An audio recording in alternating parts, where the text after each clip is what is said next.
Hello friends, welcome to crazy GK trick. मैं गौरव एक बार फिर आप सभी के सामने। दोस्तों, हमारी लॉजिकल रीजनिंग की सीरीज चल रही है जिसमें हम हमारे नेक्स्ट चैप्टर अजम्पशन या बोल सकते हैं पूर्व अवधारणाएं पर आ चुके हैं। फ्रेंड्स, इसके पहले हमने यहाँ पर कुछ 15 चैप्टर पढ़ लिए हैं रीजनिंग के। यदि किसी फ्रेंड ने इन वीडियो को नहीं देखा है तो आप हमारे प्लेलिस्ट में चले जाइए, वहां पर आपको इन सभी चैप्टरों के वीडियो अवेलेबल हो जाएंगे। और यदि फ्रेंड्स आपको इन सभी चैप्टरों का पीडीएफ चाहिए तो आप हमारे क्रेजी जीके ट्रिक के एप्लीकेशन पर चले जाइए, वहां पर आपको ऑप्शन में अवेलेबल हो जाएगा। चलिए फ्रेंड्स, यहाँ पर बात करते हैं हम अजम्पशन की।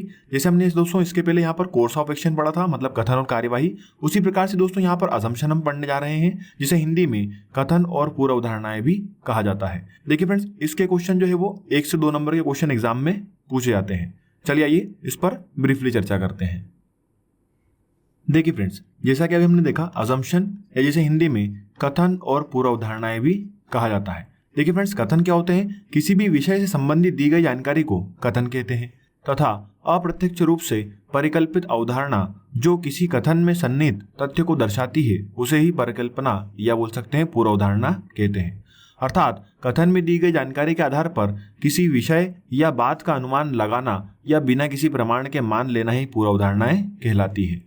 जब किसी व्यक्ति द्वारा कोई वाक्य या कथन कहा जाता है तो वह संपूर्ण घटना का परिचय नहीं कराता है, अर्थात बहुत सारे विषयों को बिना कहे ही छोड़ देता है। श्रोता उन अनकही बातों को अनुमान लगाकर ज्ञात कर लेता है, जिसे अप्रत्यक्ष रूप से स्वीकार कर लिया जाता है। यही बातें पूर्व अवधारणाएं कहलाती हैं। सीधी सी बात यह है दोस्तों। देखिए फ्रेंड्स, दोनों चैप्टरों में डिफरेंस क्या है? कोर्स ऑफ एक्शन और अजम्पशन में। देखिए, कोर्स ऑफ एक्शन और अजम्पशन में एक छोटा सा डिफरेंस यह है कि यहाँ पर समस्या हमारे सामने थी और हम उस पर निराकरण देख रहे थे या बोल रहे थे कार्रवाई समझ रहे थे कि कौन सी कार्रवाई सही है और कौन सी कार्रवाई गलत है। अब यहाँ पर अजम्पशन में क्या होगा दोस्तों? अजम्पशन का मतलब होता है पूर्व अवधारणा या बोल सकते हैं अजम्पशन लगाना। हम मतलब पहले से अनुमान लगाते हैं, उसे क्या कहते हैं? पूर्व अवधारणा है। तो यहाँ पर आपको जो है समस्याएं जो दी जाएंगी या कथन जो दिए जाएंगे उन पर आपको क्या है? पूर्व अनुमान लगाना है उस कथन के अकॉर्डिंग। यहाँ पर भी आपको दोस्तों कथन के अकॉर्डिंग सोचना होगा। जिस हिसाब से आपको कथन देगा उस हिसाब से आपके अजम्पशन लगाना है। क्लियर है? चलिए सीधे बात करते हैं क्वेश्चनों पर, जिससे आपको पूरी चीजें क्लियर होंगी। चलिए चलते हैं क्वेश्चन पर। देखिए फ्रेंड्स, पहला क्वेश्चन क्या कह रहा है? कथन यहाँ पर हमें दिया है, चक्रवात से प्रभावित हुए लोगों को वहां से निकालने के लिए सरकार को सेना की योजना करना चाहिए। मतलब कहीं पर चक्रवात आया है तो वहां से जो प्रभावित हुए लोग हैं उनको वहां से निकालने के लिए सरकार को सेना की योजना करना चाहिए, ऐसा हमारा कथन कह रहा है। अब देखिए उस पर पूर्व अवधारणाएं क्या क्या हो सकती हैं। तो पहली पूर्व अवधारणा दे रखी है, केवल सेना ही चक्रवात से प्रभावित हुए लोगों को वहां से निकालने में सक्षम है। तो दोस्तों ये पॉइंट कैसा हो जाएगा? गलत। ये हमारी पूर्व अवधारणा कैसी है? गलत है। केवल सेना ही सक्षम है, ये गलत है। यदि यहाँ पर ऐसा लिखा रहता है सेना चक्रवात से प्रभावित हुए लोगों को वहां से निकालने में सक्षम है तो सही है, पर यहाँ पर लिखा है केवल सेना सक्षम है, तो ये गलत है ना। बहुत बार तो सेना बाद में पहुंच पाती है, समस्या वहां पर घट जाती है, चक्रवात आ जाता है, उसके बाद में वहां से जो आसपास के लोकल लोग रहते हैं वो हेल्प करते हैं, उसके बाद में कहीं जाके सेना पहुंच पाती है। क्लियर है? तो केवल सेना ही चक्रवात से प्रभावित हुए लोगों को निकालने में सक्षम है, ये कहना गलत होगा। तो इसलिए पहली पूर्व अवधारणा जो है यहाँ पर गलत है। आइए दूसरा असम्पशन देखते हैं। सेना युद्ध के अलावा अन्य कार्य करने में भी सक्षम है। ये बिल्कुल सही है। सेना जो है युद्ध के अलावा अन्य कार्य करने में भी क्या है? सक्षम है। बिल्कुल सही है। सेना युद्ध के अलावा दूसरे कार्य भी करती है। तो यहाँ पर देखिए दोस्तों, दूसरी जो है पूर्व अवधारणा सही है और पहली पूर्व अवधारणा कैसी है? गलत है। समझ में आया फ्रेंड्स? चलिए आगे बढ़ते हैं अगले क्वेश्चन पर। देखिए फ्रेंड्स, अगला क्वेश्चन कह रहा है, हाल ही में एक व्यक्ति का किसी कंपनी एक्स के शेयरों में निवेश करना केवल एक जुआ है। कोई कंपनी एक्स है, उसके शेयरों में निवेश करना केवल एक जुआ है, ऐसा कथन में ही कहा है। ठीक है? अब देखिए पूर्व अवधारणा उस पर क्या होगी? उसके निवेश से उसे हानि हो सकती है। अब यदि देखिए शेयर मार्केट में पैसा लगा रहा है तो हानि हो सकती है कि नहीं हो सकती है? हो सकती है। तो पहली पूर्व अवधारणा कैसी है? सही है।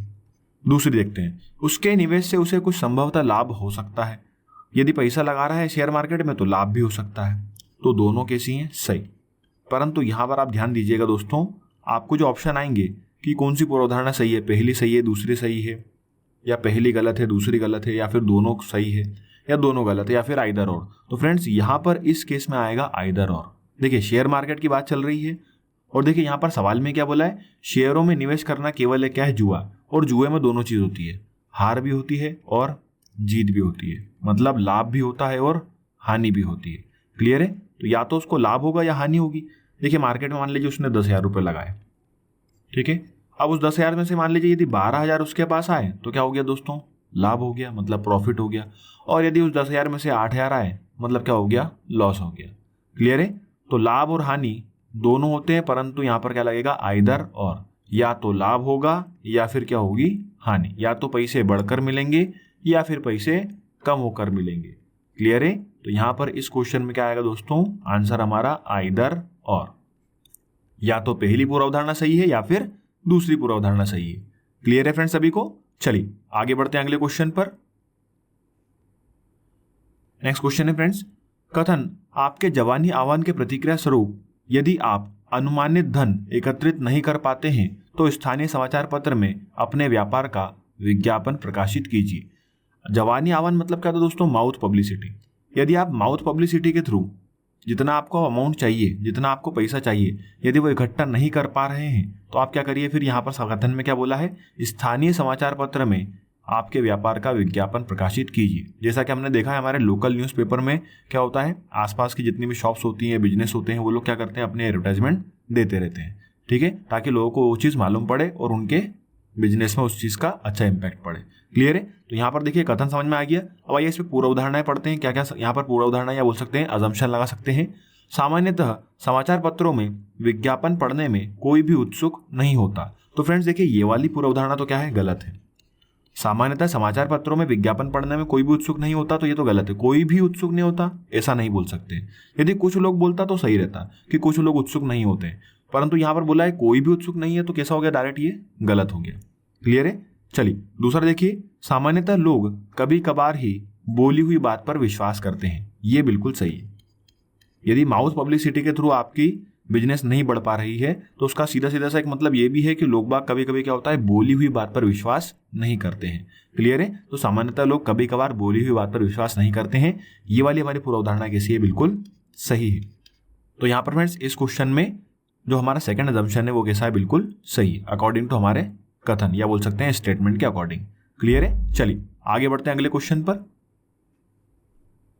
क्वेश्चन नंबर 4 देखिए, कथन सूखा सहायता निधि के लिए धन जुटाने के लिए सरकार ने देय राशि पर 2% अतिरिक्त अधिभार लेने का निर्णय लिया है। मतलब कहीं पर देखिए दोस्तों, सूखा सहायता देना है गवर्नमेंट को और गवर्नमेंट के पास में उतना पर्याप्त धन नहीं है, तो क्या कर रहे हैं, देय राशि पर जो भी हम लोग पेमेंट देते हैं उस पर 2% अतिरिक्त अधिभार मतलब अतिरिक्त टैक्स जो है, एक्स्ट्रा टैक्स जो है वो ले रहे हैं। किसके लिए, सूखा सहायता निधि को हेल्प करने के लिए या बोल सकते हैं मदद करने के लिए। क्लियर है। अब देखिए इस पर पूर्व उदाहरण क्या क्या हो सकती है। पहला, सूखा सहायता निधि को मदद करने के लिए सरकार के पास पर्याप्त धन नहीं है। बिल्कुल सही है, सरकार के पास पर्याप्त धन नहीं है वहां पर हेल्प करने के लिए, तभी तो हम लोग से क्या बोल रही है, मांग रही है कि 2% अतिरिक्त टैक्स दीजिए ताकि वहां पर हम लोग सभी मिलकर हेल्प कर पाए। क्लियर है। तो पहली पूर्व उदाहरण यहाँ पर कैसी दोस्तों, बिल्कुल सही। दूसरा देखिए, अधिभार के स्वरूप एकत्रित किया गया धन सूखा सहायता निधि को मदद करने हेतु पर्याप्त होगा। यह भी बिल्कुल सही है। अधिभार के स्वरूप देखिए समझिएगा, यहाँ पर जो भी गवर्नमेंट ने फैसला लिया है कि आपसे 2% अतिरिक्त टैक्स लेगी, उससे क्या होगा दोस्तों, वहां पर गवर्नमेंट ने कैलकुलेट किया है कि यदि पर व्यक्ति से यदि हम 2% अतिरिक्त टैक्स लेंगे तो इतना अमाउंट इकट्ठा हो जाएगा कि हम वहां पर सूखा सहायता निधि के लिए हेल्प कर पाएंगे। तो यहाँ पर यह अनुमान भी कैसा है, बिल्कुल सही है। तो यहाँ पर इस चौथे सवाल में दोनों पूर्व उदाहरण हमारी कैसी होंगी, सही होंगी। क्लियर है। चलिए आगे बढ़ते हैं अगले क्वेश्चन पर। देखिए फ्रेंड्स अगला क्वेश्चन है क्वेश्चन नंबर 5। कथन एक गृह वित्त कंपनी ने उससे गृह ऋण लेने वालों के लिए बिना अतिरिक्त धन लिए उपयुक्त घर ढूंढने का सुविधा प्रदान की है। मतलब क्या है फ्रेंड्स, यहाँ पर एक जो है होम लोन कंपनी है जो होम लोन प्रोवाइड करा रही है, उसी के साथ साथ बिना अतिरिक्त धन लिए मतलब कोई भी एक्स्ट्रा जो है पैसा नहीं लेगा और आपको घर ढूंढने में भी मदद करेगा। तो ये तो अच्छी बात है, ठीक है ना। यहाँ पर क्या होगा इससे, देखिए पूर्व उदाहरण पे क्या कहती है, अन्य किसी गृह वित्त कंपनी ने ऐसी कोई भी सुविधा देने का प्रस्ताव नहीं रखा है। तो देखिए फ्रेंड्स ये तो हो गया बियॉन्ड, बियॉन्ड मतलब कथन से अलग हो गया। यहाँ पर बात चल रही है पर्टिकुलर किसी भी एक कंपनी की और यहाँ पर डायरेक्ट कर दिया गया है कंपैरिजन, मतलब तुलना कर दी गई है। हो सकता है भैया दूसरी कंपनियों का इंटरेस्ट कम हो या उनकी कुछ अलग फैसिलिटी हो, तो यहाँ पर आप कंपैरिजन नहीं कर सकते, इसलिए पहली पूर्व उदाहरणा कैसी है दोस्तों, यहाँ पर गलत है। ठीक है। दूसरा देखिए, ग्राहक उपयुक्त घर ढूंढने में अपना बहुत सा समय और धन बचा सकते हैं, इसलिए वे उस गृह वित्त कंपनी से ऋण लेना पसंद करेंगे। बिल्कुल सही है। एडवर्टाइजमेंट इसीलिए तो दिया है कि यदि आप इस पर्टिकुलर कंपनी से यदि आप होम लोन लेते हैं तो ये आपको होम भी प्रोवाइड करेगी, ढूंढने में मदद करेगी, और गृह ऋण भी देगी, मतलब होम लोन भी प्रोवाइड करेगी। क्लियर है? होम लोन भी दे रही है और बिना किसी अतिरिक्त शुल्क के आपको घर ढूंढने में भी हेल्प कर रही है। तो ग्राहक क्या करेंगे, अपना बहुत सा समय और धन यहाँ पर बचा सकते हैं। क्लियर है? तो यहाँ पर दूसरी पूर्व अवधारणा कैसी है, बिल्कुल सही। चलिए आगे बढ़ते हैं अगले क्वेश्चन की तरफ। क्वेश्चन नंबर 6 देखिए, कथन यहाँ पर क्या बोला है, गोकुल हाउसिंग सोसाइटी की समिति ने अपने सदस्यों से पशुओं के लिए हानिकारक कूड़ा कचरा अलग पात्र में रखने का अनुरोध किया है। अब देखिए ये तो अच्छी बात है, एक गोकुल हाउसिंग सोसाइटी है, वहां पर सोसाइटी की समिति ने क्या बोला अपने सदस्यों से कि जो पशुओं के लिए हानिकारक कूड़ा कचरा है उसको अलग पात्र में रखने का अनुरोध किया। मतलब आपको वहां पर जो भी कूड़ा कचरा है उसको एक अलग डस्टबिन में रखना है। क्लियर है? इधर उधर नहीं फेंकना है। ठीक है, तो देखिए यहाँ पर पूरा उदाहरण इस पर क्या हो सकती है, पहला असम्पशन यहाँ पर क्या होगा, प्रबंध समिति के अनुरोध पर गोकुल हाउसिंग सोसाइटी के सदस्य सकारात्मक प्रतिक्रिया देंगे। मतलब सकारात्मक प्रतिक्रिया देंगे मतलब जो भी यहाँ पर उन्हें अनुरोध किया है उसको वो मानेंगे और उसका पालन करेंगे। अच्छी बात है, बिल्कुल सही है। पहली पूर्व अवधारणा कैसी है, बिल्कुल सही, कि यदि आपसे कोई अनुरोध कर रहा है, निवेदन कर रहा है, तो ये चीज़ कैसी होती है, सही होती है। और अच्छी चीज़ के लिए कर रहा है कि भैया पशुओं के लिए हानिकारक कूड़ा कचरा जो है उसको आपको अलग पात्र में रखना है ताकि उनको नुकसान न पहुंचे और एटमॉस्फेयर भी कैसा रहे, अच्छा बना रहे। दूसरा देखिए, इससे वातावरण को स्वच्छ बनाने में सहायता मिलेगी और इसीलिए अन्य हाउसिंग सोसाइटियां भी इस अनुरोध का पालन करेंगी। अब देखिए फ्रेंड्स, दूसरा वाले जो पूरा उदाहरण है वो थोड़ी सी बात घुमा के दी गई है। इससे वातावरण को स्वच्छ बनाने में सहायता मिलेगी, यहां तक तो ये सही था, परंतु यहां पर देखिए आगे क्या हो गया, कंपैरिजन हो गया है, मतलब तुलना हो गई है। और इसीलिए अन्य हाउसिंग सोसाइटियां भी इस अनुरोध का पालन करेंगी। ये सही होगा क्या? नहीं, ये गलत होगा। बात चल रही है पर्टिकुलर किसी भी एक हाउसिंग सोसाइटी की, यहाँ पर कथन में गोकुल हाउसिंग सोसाइटी की, तो यहाँ पर अन्य हाउसिंग सोसाइटी की यदि बात कर रहे हैं या तुलना कर रहे हैं या कंपैरिजन कर रहे हैं तो क्या होगा, गलत। तो देखिए फ्रेंड्स, ऐसा होता भी था। अब यहाँ पर हमारी गवर्नमेंट ने इस चीज़ को क्या कर दिया गया है, लागू कर दिया गया है सभी के लिए। यहाँ पर देखिए जैसे क्वेश्चन में तो है गोकुल हाउसिंग सोसाइटी की बात की गई है, मतलब पर्टिकुलर किसी भी एक प्राइवेट हाउसिंग सोसाइटी की बात की गई है। परंतु यहाँ पर ऐसा होता था कि एक हाउसिंग सोसाइटी सही है, मतलब वहाँ पर कचरा नहीं हो रहा है, दूसरे में कचरा पड़ा हुआ है। तो यहाँ पर पूरा कचरा साफ करने के लिए हमारे प्रधानमंत्री नरेंद्र मोदी जी ने एक मुहिम चलाई थी, स्वच्छ भारत अभियान, है ना। और वो इसी से रिलेटेड करती है कि कहीं पर भी कचरा नहीं रहना चाहिए, बिल्कुल सिटी जो है, विलेज जो है, हमारा पूरा देश जो है वो क्लीन रहना चाहिए। तो इसलिए इसको दोस्तों गवर्नमेंट के रूल में लेके आए। यहाँ पर क्वेश्चन में पर्टिकुलर ये एक हाउसिंग सोसाइटी की बात की गई है, इसलिए हमने यहाँ पर इसे गलत किया है। परंतु यहाँ पर ये गवर्नमेंट रूल होता तो फिर ये कैसा होता, सही होता। क्लियर है? समझ में आया सभी को? चलिए आगे बढ़ते हैं अगले क्वेश्चन पर। देखिए फ्रेंड्स, क्वेश्चन नंबर 7 क्या बोल रहा है, एक्स एयरलाइंस ने तत्काल प्रभावी रूप से अपने यात्री किराए में 15% की वृद्धि की है। अब देखिए यहाँ पर क्या बोला है, तत्काल और प्रभावी रूप से, मतलब उसने तुरंत जो है 15% की वृद्धि कर दी गई है। मान लीजिए वो 100 रुपये लेता था किराए के, तो आप कितने लेगा, 115 रुपये लेगा, है ना। और वो तुरंत बढ़ाया किराया। देखिए पूरा उदाहरण या बोल सकते हैं अजम्पशन इस पर क्या होगा, पहला, किराए में वृद्धि के बाद भी एक्स एयरलाइंस की सीटों की मांग में परिवर्तन नहीं आएगा। बिल्कुल सही है। अब आप सोचेंगे दोस्तों यहाँ पर ये सही कैसे है। देखिए दोस्तों, कोई भी व्यक्ति अपने रेट या अपने प्रोडक्ट के रेट कब बढ़ाता है, जब उसे विश्वास होता है कि जितने लोग मेरे वहाँ आते थे उतने ही लोग आएंगे, तभी तो बढ़ा रहा है। नहीं तो मार्केट में क्या है, कॉम्पिटिशन तो बहुत सारा है, तो फिर क्या करेगा, वो डूब जाएगा। ठीक है ना। तो मार्केट में रेट कौन बढ़ा सकता है, जिसकी डिमांड ज़्यादा हो। तो इस एक्स एयरलाइंस की जो है डिमांड ज़्यादा होगी, इसलिए उसने तत्काल प्रभावी रूप से यात्री किराए में केवल 15% की वृद्धि की है। ठीक है ना। तो 15% की वृद्धि यदि की है तो ईजी है, कोई दिक्कत नहीं, दे सकते हैं इतना। तो 18% तो हम लोग जीएसटी वैसे भी दे ही रहे हैं हर जगह पर। ठीक है ना। तो अपन ने चीज़ें खरीदना बंद कर दी क्या? नहीं। हमने शॉपिंग करना बंद कर दी क्या? नहीं। हमने शादी करना बंद कर दी क्या? नहीं, है ना। गार्डन वगैरह पे तो 28% जीएसटी लग रहा है आजकल, मैरिज गार्डनों पर। क्लियर है ना। तो 28% जीएसटी हम लोग भर रहे हैं कि नहीं भर रहे हैं? भर रहे हैं। 18% जीएसटी दे रहे हैं कि नहीं दे रहे हैं? बिल्कुल दे रहे हैं। तो यहाँ पर एक्स एयरलाइंस ने यदि तत्काल प्रभावी रूप से 15% की वृद्धि कर दी है और उसके बाद में यहाँ पर वो सोच रहा है कि 15% की वृद्धि करने के बाद भी लोग मेरे वहाँ उतने ही आएंगे, तभी तो उसने क्या करा है, बढ़ाया किराया। इसलिए पहली जो पूरा उदाहरण है इसका जो अजम्पशन है दोस्तों वो कैसा होगा, बिल्कुल सही, कि किराए में वृद्धि के बाद भी एक्स एयरलाइंस की सीटों की मांग में परिवर्तन नहीं आएगा। ठीक है। चलिए दूसरा देखिए, अन्य एयरलाइंस कंपनियां भी यात्री किराए में वृद्धि कर सकती हैं। तो यहाँ पर देखिए ये हो गया बियॉन्ड या बोल सकते हैं कंपैरिजन। तो कंपैरिजन क्या होता है, गलत होता है। यहाँ पर बात चल रही है पर्टिकुलर किसी भी एक एक्स एयरलाइंस की और यहाँ पर अन्य एयरलाइंस के बारे में बोला गया है, तो उसका हम अजम्पशन नहीं लगा सकते। क्लियर है? तो यहाँ पर दूसरा क्या है, गलत है, और पहला क्या है, सही है। समझ में आ रहा है फ्रेंड्स? चलिए आगे बढ़ते हैं अगले क्वेश्चन की तरफ। देखिए फ्रेंड्स, क्वेश्चन नंबर 8 क्या बोला है, सिमरन हाउसिंग सोसाइटी ने अपने मुख्य द्वार पर नोटिस लगाया है कि विक्रयकर्ताओं को सोसाइटी में प्रवेश करना मना है। मतलब जो भी सेल्समैन है वो सोसाइटी में प्रवेश नहीं करेंगे। ऐसा एक सोसाइटी ने अपने मुख्य द्वार पर नोटिस लगा दिया गया है। अब देखिए दोस्तों, नोटिस लगाना, अनुरोध करना, ये सब क्या होते हैं, सही होते हैं। अब यहाँ पर कथन में ये बात बोली गई है। आइए इस पर अजम्पशन क्या क्या हो सकते हैं, क्या क्या पूर्व अवधारणाएं हो सकती हैं, उन पर चर्चा करते हैं। पहली, अधिकतर विक्रयकर्ता सिमरन हाउसिंग सोसाइटी से दूर रहेंगे। बिल्कुल सही है, क्योंकि सेल्समैन जो होते हैं पढ़े लिखे होते हैं और उन्हें मालूम होगा यदि नोटिस उन्होंने पढ़ लिया, नोटिस देख लिया कि यहाँ पर इस सोसाइटी में जाना मना है, इस सोसाइटी में प्रवेश करना मना है, तो फिर वो नोटिस पढ़कर नहीं जाएंगे। क्लियर है? तो अधिकतर विक्रयकर्ता जो है वह सिमरन हाउसिंग सोसाइटी से दूर रहेंगे। ये पूर्व अवधारणा कैसी है, बिल्कुल सही है। इसीलिए तो वहां पर नोटिस लगाया है उन लोगों ने, ताकि सेल्समैन अंदर ना आ पाए। तो पहली पूर्व अवधारणा यहाँ पर सही है। आइए दूसरी पर चर्चा करते हैं।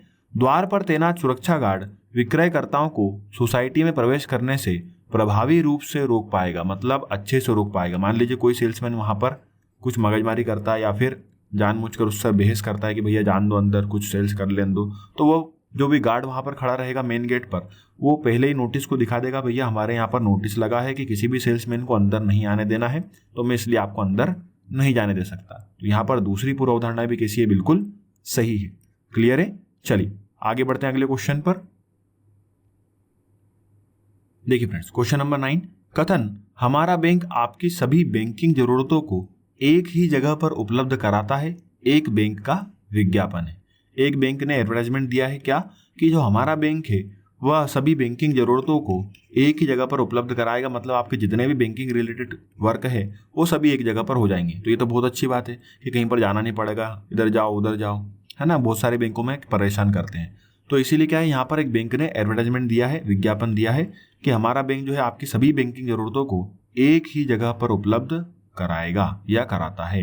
देखिए यहाँ पर इस पर अजम्पशन क्या हो सकते हैं। पहला, ग्राहक एक ही जगह पर बैंकिंग के सभी कार्य को करना पसंद करते हैं। बिल्कुल सही है। ग्राहक जो है वो बैंकिंग के सभी कार्यों को एक ही जगह पर करना पसंद करते हैं। क्लियर है?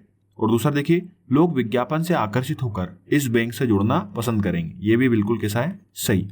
तो यहाँ पर देखिए दोस्तों, दोनों पूर्व अवधारणाएं कैसी हैं, सही है। क्लियर है? समझ में आ रहा है सभी को? चलिए आगे बढ़ते हैं क्लास क्वेश्चन की तरफ। देखिए फ्रेंड्स, कथन क्या बोल रहा है, बैंक ए ने तत्काल प्रभावी रूप से रिटेल ऋण पर ब्याज दर आधी करने का निर्णय लिया है। अब जो भी रिटेल ऋण होता है, जिससे हम लोग car loan, home loan, gold loan, है ना, ये सभी लोन लेते हैं, उस पर उसको बोलते हैं रिटेल ऋण। तो वो रिटेल ऋण जो है उसकी ब्याज जो है वो आधी करने का निर्णय लिया है। ब्याज दर कैसी कर दी, आधी। मान लीजिए 10% था या 8% था। 10% था तो 5 हो गया, 8% था तो 4 हो गया। ठीक है ना। तो ये तो अच्छी बात है बहुत। एक बैंक ने ऐसा बोला है या निर्णय लिया है। अब उस पर पूर्व अवधारणाएं क्या क्या हो सकती हैं, या अब अजम्पशन क्या क्या हो सकते हैं, आइए समझते हैं। पहला, बैंक ए रिटेल ऋण लेने वालों को आकर्षित कर पाएगी। बिल्कुल सीधी सी बात है, अच्छी बात है। देखिए जब भी हम यहाँ पर देखते हैं एडवर्टाइजमेंट में कि 50% की छूट या 50% फ्लैट डिस्काउंट, तो यहाँ पर हम क्या करते हैं, उसी पर जाते हैं। भाई सीधी सी बात है, जो चीज़ 100 रुपये मिल रही थी अब वो 50 रुपये मिल रही है, तो हम 50% का डिस्काउंट का लाभ लेना चाहेंगे। सही है कि नहीं? चलिए, तो यहाँ पर बैंक ए रिटेल ऋण लेने वालों को आकर्षित कर पाएगी या नहीं कर पाएगी, बिल्कुल कर पाएगी। तो पहला कैसा है, सही।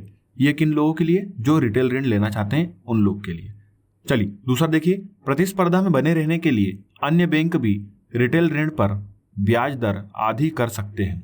प्रतिस्पर्धा में बने रहने के लिए अन्य बैंक भी रिटेल ऋण पर ब्याज दर आधी कर सकते हैं। ऐसा जरूरी है क्या? नहीं है ना फ्रेंड्स। तो देखिए यहाँ पर वापस कंपैरिजन हो गया अन्य बैंक। और दूसरी बात यह है कि हमें यहाँ पर कथन जो दिया था उसमें ए बैंक की बात की थी, पर्टिकुलर एक बैंक की बात की गई है। हो सकता है दूसरे जो बैंक है उनका रिटेल ऋण पहले ही 5% या 6% हो, उसको वो आधा कर सकते हैं क्या? नहीं कर सकते, है ना। वो बैंक के नॉर्म्स पर और आरबीआई पर भी डिपेंड करता है। क्लियर है? तो यहाँ पर फ्रेंड्स पहली पूर्व अवधारणा कैसी है, सही है, और दूसरी पूर्व अवधारणा कैसी है, गलत है। तो फ्रेंड्स यहाँ तक था हमारा अजम्पशन चैप्टर। तो फ्रेंड्स यहाँ पर थे हमारे अजम्पशंस के कुछ 10 सवाल जिनको हमने यहाँ पर अच्छे से समझा है। फ्रेंड्स मेरे द्वारा बताए गए यदि क्वेश्चन आपको अच्छे लगे हो तो प्लीज़ वीडियो को लाइक करिए, शेयर करिए, चैनल को सब्सक्राइब करिए, बने रहिए मेरे साथ। तब तक के लिए जय हिंद।